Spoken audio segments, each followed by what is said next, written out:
This one's really personal for me, and I want to thank my colleague, Assemblywoman Dana Levenberg, for collaborating with me on this resolution. As she said, I knew Supervisor Diana quite well, and his passing is still a shock. It's still a shock to me personally, still a shock to our community, and we just wanted to take a moment to honor just a great person.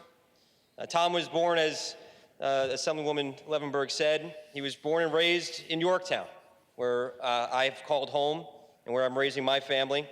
And again, also, Tom was raised in the hamlet of Shervoke. In fact, Tommy passed in the very house he was raised in because he never left home.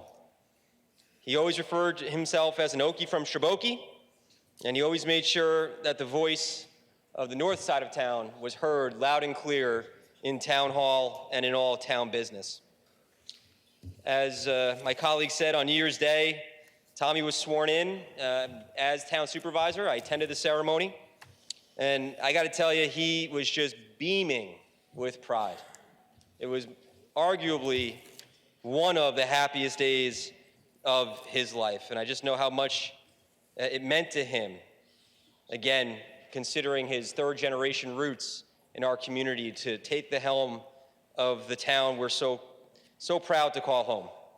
It's still painful to think that just 4 days later, he would suddenly pass, and again, leaving our community shattered and in mourning.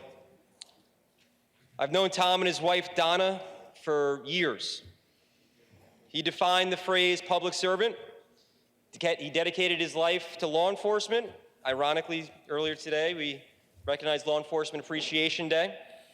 He started his own small business, and again, served several years on the town board, leading our community.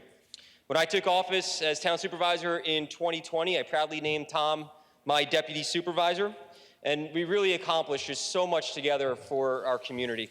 But most notably, I think, was the all-inclusive playground that we built at Granite Knolls. That playground literally just a few hundred feet from Tommy's front door, giving kids of all abilities a place to play together. And I know how proud he was of that accomplishment. And I know all of us here in this chamber, we strive to emulate the happy warrior. But I can say with certainty that Tommy mastered that phrase. No matter what the circumstance, no matter what the challenge, Tom always brought a light of optimism to the table. And he had a great laugh, friendly smile. He would talk to anybody. I know he had great plans for the town that we both love and call home, and his loss is going to impact us considerably. I consider myself lucky to know Tommy, to serve with him, but most importantly, I'm so lucky to be able to say that he was my friend.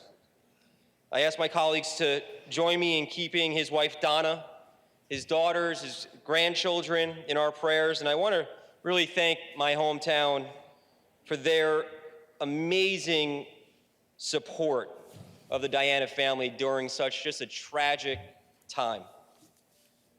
May God welcome home Yorktown Supervisor Tom Diana, and may he bless his family and the town of Yorktown for the days to come. Mr. Speaker, thank you so much for the opportunity.